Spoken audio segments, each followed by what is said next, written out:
ආයිබෝවන් මේ දවස්වල කරන්ට් බිල දකිද්දි පොඩ්ඩක් හිත ගැස්සෙනව නේද?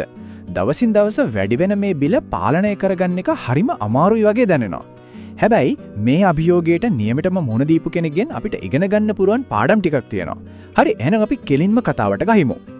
ඇත්තටම හැම මාසෙම අතට බිල ආවම ඒක දිහා බලලා හප්පේ මේක කොහොමද මෙච්චර ගාණක් උනේ කියලා හිතපු නැති කෙනෙක් නැති තරම්. ඇත්තට මේක ටිකක් හිතට වද දෙන කලකිරවන අත්දැකීමක් තමයි. හැබැයි හොඳ ආරංචිය තමයි මේකට විසඳුමක් තියන. හිතන්නකෝ මේ ප්‍රශ්නේ මුලින්ම උපුටලා දාලා සම්පූර්ණයෙන්ම විසඳගත්ත කෙනෙක්ගේ අත්දැකීම් වලින්ම පාඩමක් ඉගෙන ගන්න ලැබුණොත් කොහොමද? හොඳයි. එහෙනම් හමු වෙන්න අපේ කතාවේ ඉන්න ස්මාර්ට් ධනපාලව. දැන් මේ ධනපාලය කියන්නේ මොකක් හරි ලොකු විශේෂඥයෙක් එහෙම නෙමෙයි. හරියට අපි වගේම සාමාන්‍ය කෙනෙක්. හැබැයි එයා එදිනෙදා ජීවිතයට එකතු කරගත්ත පොඩි බුද්ධිමත් පුරුදු ටිකක් නිසා තමන්ගේ කරන්ට් බිල නියමිතව පාලනය කරගන්න පුරුවන් වෙලා තියෙනවා. ඉතින් මොකක්ද මේ ධනපාලගේ රහස? ඒක මොකක්වත් ලොකු මායාවක් එහෙම නෙමෙයි. ඇත්තටම ඕනම කෙනෙකුට අනුගමනය කරන්න පුළුවන් හරිම සරල ප්‍රායෝගික පුරුදු ටිකක එකටුවක්. එන්න අපි බලමු මේ මොනවද කියලා. හරි මුලින්ම අපි බලමු ධනපාලගේ එදිනදා පුරුදු මොනවද කියලා. පුංචි වෙනස්කම් වලින් කොහොමද මෙච්චර ලොකු ඉතුරියක් කරන්න පුළුවන් වෙන්නේ? ධනපාල කරපු පළවෙනිම දේ තමයි මේක. ගෙදර තිබ්බ පරණ බල්බ අර ටියුබ් ලයිට් ඔය ඔක්කොම ගලවලා අයින් කරා. බලන්නකෝ සාම්ප්‍රදායික බල්බ කියන්නේ හරියට විදුලිය ගිලින යන්ත්‍ර වගේ නේද? ඉතින් ධනපාල මාරුනේ හොඳ ගුණාත්මක LED බල්බ් වලට. හරි. ඉතින් මේ පොඩි මාරුව හැබැයි ලැබෙන ප්‍රතිඵලය නම් ඇත්තටම පුදුම හිතෙනවා. ධනපාල දන්න දෙයක් තමයි මේ එක වෙනසකින් විතරක් විදුලිය 80ක් දක්වා ඉතිරි කරගන්න පුළුවන් කියන එක. හිතාගන්නවත් පුළුවන්ද? බලන්නකෝ ඒක කොච්චර බලවත් පියවරක්ද කියලා. හරි බල්බ් කතාවෙන් පස්සේ අපි යමු ධනපාලගේ දෙවෙනි රහස් කාණ්ඩට. ඒ තමයි අපි හැමදාම පාවිච්චි කරන ගෙදර උපකරණ. එයා මේවා පාවිච්චි කරන්නේ අපේ බිලට බරක් වෙන විදිහට නෙවෙයි අපිට උදව්වක් වෙන විදිහට. බලමු ඒක කොහොමද කියලා. ගොඩක් වෙලාවට අපි නොහිතන විදිහට විදුලිය නාස්ති වෙන තැනක් තමයි ෆ්‍රිජ් එක. ධනපාලට තියන්නේ හරිම සරල නීති දෙකයි. එක කවදාවත් උණුසුම් කෑමක්. ඒ කියන්නේ රස්නෙන් තියෙන දෙයක් නිවෙන්න කලින් ෆ්‍රිජ් එකට දාන්නේ නැහැ. දෙක ෆ්‍රිජ් එකේ පිටිපස්ස බිත්තියෙන් අඟල් 6ක්වත් ඈත් කරලා තියෙනවා. මොකද එතකොට වාතය හොඳට එහාම එහා ගිහින් මෝටරේට එන බර අඩු වෙනවා. අයන් කරන එක තවත් ලොකු විදුලි හොරෙක්. බලන්න ධනපාලගේ ක්‍රමය. එයා මුලින්ම කරන්නේ සතියටම අවශ්‍ය ඇඳුම් ටික එකපාර මැදගන්න ලෑස්ති කරගන්න එක.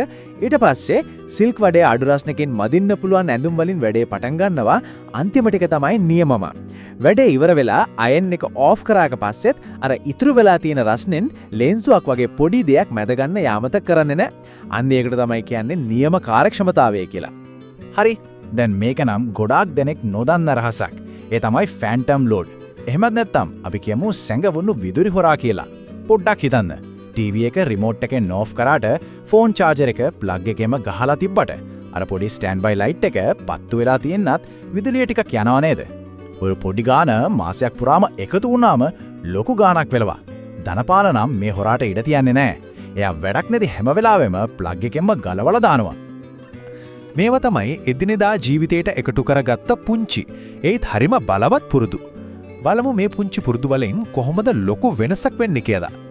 දවල් කාලෙට ගෙදර ලයිට් පත්තු කරන එක ධනපාලට අනුව නම් නිකම් සම්පත් නාස්තියයි. ඉතින් යා කරන දේ හරිම සරලයි. දවල්ට ජනෙල් වල තිර රෙදි ඔක්කොම අයින් කරලා ස්වභාවික ඉර එළියට ගෙට එන්න දෙනවා. ඒ විතරක් නෙවෙයි. ගෙදර බිත්තිවල ලාපාට තීන්ත ගාලා තියෙන නිසා ඒ එළිය හොඳට පරාවර්තනය වෙලා මුළු ගෙදරම ලස්සනට එළිය වෙනවා.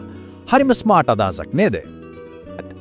ගොඩක් වෙලාවට අපි කරන දෙයක් තමයි රෙදි කෑලි දෙක තුනක් තිබුණත් කමක් නෑ කියලා වොෂින් මැෂින් එක දාන එක. හැබැයි අපි නොහිතුවට මේකෙන් ලොකෝ විදුලියක් නාස්ති වෙනවා. ධනපාල කරන්නේ මොකක්ද? එයා රෙදි සෝදන්නේ මැෂිම හොඳටම පිරුණට පස්සේ. ඒ කියන්නේ ෆුල් ලෝඩ් එකක් එකතු වුණාම විතරයි. පොඩි වෙනසක්. ඒත් ලොකු ඉතිරියක්. ඒ විතරක් නෙවෙයි. තව දෙයක් තියෙනවා. කරන්ට් එක ගිලින ඩ්‍රයර් එක පාවිච්චි කරනවා විනුට ධනපාල කරන්නේ ස්වභාවික හිරු එළිය පාවිච්චි කරලා රෙදි වේලා ගන්න එක. සම්පූර්ණයෙන්ම නොමිලේ බලශක්තිය. මේකත් ගොඩක් ගෙවල් වල වෙන දෙයක්. වතුර මෝටරේ දාලා අමතක වෙනවා. ඊට පස්සේ ටැංකිය පිරලා ඉතිරිලා යනවා. නිකරුණේ කරන්ට් එකත් අපතේ, වටිනා වතුරත් අපතේ. ධනපාල මේකට කරපු ස්මාර්ට් වැඩේ තමයි මෝටරේට ඕටෝ කට් ඔෆ් ස්විච් එකක් සවි කරපු එක. දැන් ටැංකිය පිරුණු ගමන් මෝටරේ ඉබේම ඔෆ් වෙනවා. ප්‍රශ්නේ ඉවරයි. හරි මේකනම් සමහර විට ගොඩක් අය දන්නේ නැති දෙයක් වෙන්න තුරුමන් ෆෑන් එකේ තලවල දූවිලි බැඳුනාම ඒකේ වේගය අඩු වෙලා වැඩිපුර කරන්ට් එකක් පාවිච්චි වෙනවා කියන එක. පුදුමයි නේද? ඉතින් ධනපාල මොකද කරන්නේ?